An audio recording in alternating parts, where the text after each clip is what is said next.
Hi friends, welcome to my YouTube channel mister Economia. आज का हमारा टॉपिक है how to read balance sheet before selecting long term stocks part 2। इसमें हम तो चलिए शुरू करते हैं आपकी इन्वेस्टिंग और ट्रेडिंग जर्नी एक नए नज़रिए से। तो आज का हमारा पॉइंट रहेगा एसेट। कंपनी के पास जो भी खुद का है, जैसे कि factories, offices, computers, cars, cash bank में रखी हुई, ये सब एक एसेट के तौर पे गिना जाता है। एसेट के दो टाइप्स होता है, नॉन करंट एसेट्स और करंट एसेट्स। जिसमें कि नॉन करंट एसेट का मतलब होता है non current asset long term assets ये भी बोला जाता है। एक साल से ज़्यादा के लिए कंपनी के पास जो रहेगा और जिन्हें कंपनी जल्दी से कैश में कन्वर्ट नहीं कर सकती, उन सब को नॉन करंट एसेट्स कहा जाता है। तो हमारी पहली टर्म रही नॉन करंट एसेट। इसी में एक और टर्म आती है टैंजिबल एसेट्स। जिन एसेट को हम देख सकते हैं, छू सकते हैं, उन सब को टैंजिबल एसेट्स कहा जाता है, जैसे कि बिल्डिंग्स, मशीन्स। इसमें ही हमारी सेकंड टर्म रहेगी इनटैंजिबल एसेट। जिन एसेट को हम देख तो सकते हैं लेकिन छू नहीं सकते, जैसे कि कंप्यूटर सॉफ्टवेयर्स, पेटेंट्स, ये सारे इंटैजिबल एसेट के पार्ट रह गए। कैपिटल वर्क इन प्रोग्रेस, ये एक नई टर्म है जो एसेट में जुड़ी गई है। जो एसेट जो अभी तक पूरे नहीं हुए लेकिन उन पे पैसा पूरा खर्च हो चुका है, जैसे कि ऑफिस की बिल्डिंग जो अंडर कंस्ट्रक्शन है, उसे कहते हैं कैपिटल वर्क इन प्रोग्रेस। तो नॉन करंट एसेट में हमारी नई टर्म रहेगी फिक्स्ड एसेट्स। इसका मतलब ये होता है कि ये एक तरीके की इंटेंजिबल प्रॉपर्टी होती है जिससे इनकम जनरेट होती है कंपनी को। इसमें हमारी पहली टर्म रहेगी नॉन करंट इन्वेस्टमेंट्स या लॉन्ग टर्म इन्वेस्टमेंट्स।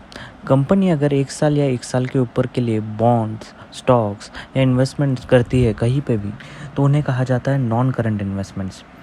वैसे ही लॉन्ग टर्म लोन्स और एडवांसेस होते हैं। मतलब कंपनी ने अपने एम्प्लॉयज़, सप्लायर्स, वेंडर्स या किसी कंपनी को लोन या एडवांस दिया होता है, वो सब लॉन्ग टर्म लोन्स या एडवांसेस में आता है। और हमारी लास्ट की टर्म रहेगी अदर लॉन्ग टर्म एसेट्स, जिसका मतलब है कि ऊपर दिए गए किसी भी टर्म में जो एसेट हमारा नहीं आता, वो सब। तो करंट एसेट्स, करंट एसेट का मतलब ये होता है कि कंपनी इन्हें एक साल के अंदर इनकैश कर सकती है।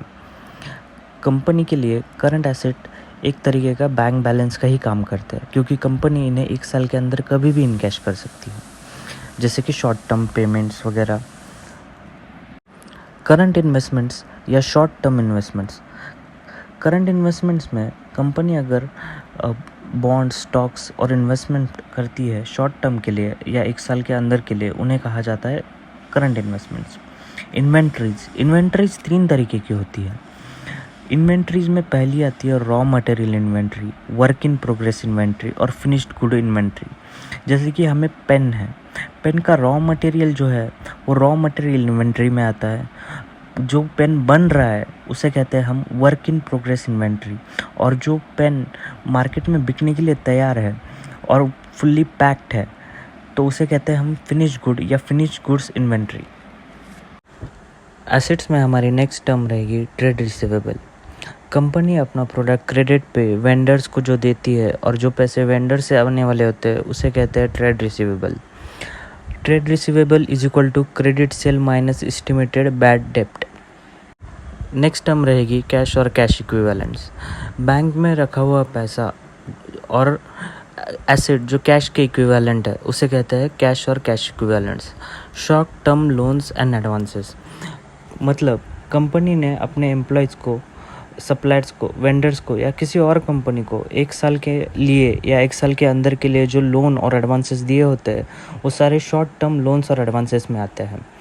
अदर करंट एसेट्स, जो एसेट्स ऊपर में किसी भी टर्म्स में नहीं आते, वो सारे एसेट्स अदर करंट एसेट्स में आ जाते हैं।